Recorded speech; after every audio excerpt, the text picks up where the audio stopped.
Break के बाद आपका खैर मकदम है नाजरीन। आज चौथे मरहले के लिए वोटिंग जारी है। यूपी के 13 सीटों पर आज वोटिंग होनी है। वहीं हमारे साथ हमारे नुमाइंदे ऋषभ मनी जो कि यूपी के हरदोई से हमारे साथ जुड़े हुए हैं। ऋषभ, आपसे जानना चाहेंगे कि हरदोई में इस वक्त कैसा मंजर देखने को मिल रहा?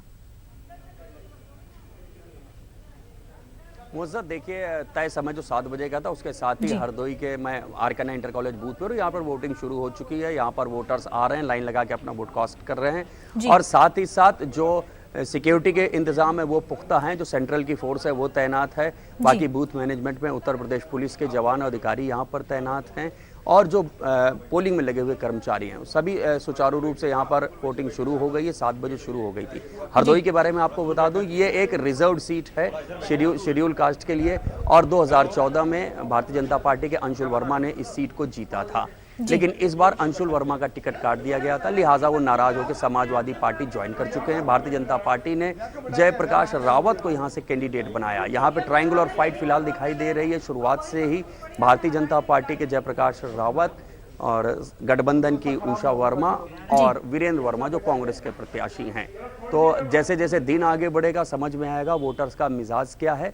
लेकिन अब ये जरूर देखना होगा कि हरदोई की सुरक्षित इस बार सीट कितनी सुरक्षित है भारतीय जनता पार्टी के लिए। बहुत बिल्कुल ऋषभ, और लोगों के वहां पर क्या कुछ ऐसे मसाइल है जिनको लेकर के वो आज अपना वोट कास्ट करने जा रहे हैं? जी देखिए, अभी हमारी यहाँ लोगों से जो बात हुई है, कई वोटर्स के अलग अलग यहाँ पर सोच है। कुछ लोग राष्ट्रीय मुद्दों को अपने जहन में रखकर वोट कास्ट करने आए हैं। वहीं कुछ लोगों को करना है हरदोई के लोकल इश्यूज हैं जो कोई भी सरकारें रही हूँ लेकिन उन्होंने उनको पूरा नहीं किया है। यहाँ पर एक ट्रॉमा सेंटर, एक हॉस्पिटल जो ट्रॉमा सेंटर बोलते हैं, उसको बनाने का मसला काफ़ी दिनों से यहाँ पे पेंडिंग है। लेकिन सरकारें आती जाती रही हैं और किसी ने उस ट्रॉमा सेंटर को फाइनल करने पर ध्यान नहीं दिया है।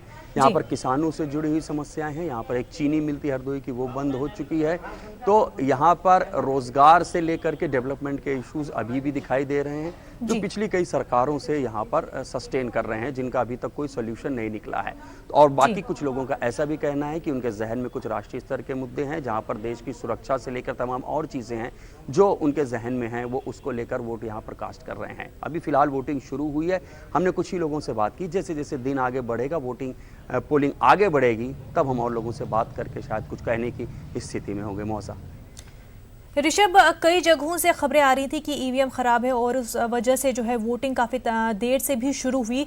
तो हरदोई की बात करें तो क्या वहां पर सही से ईवीएम जो है चले थे और वोटिंग जो है बराबर 7 बजे से ही शुरू हुई थी?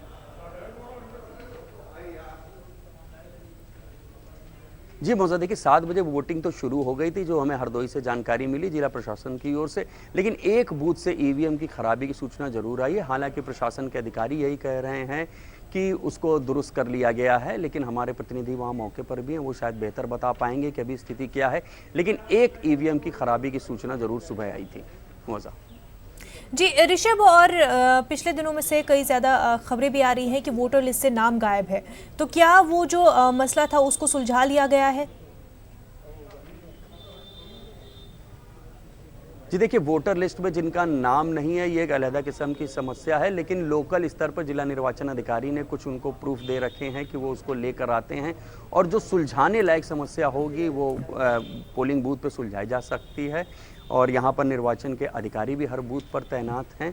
लेकिन जिनके नाम नहीं है आखिर तक वोटर लिस्ट में, अभी तक ऐसी कोई शिकायत या कहीं हंगामे जैसी कोई सूचना हमें नहीं मिली है।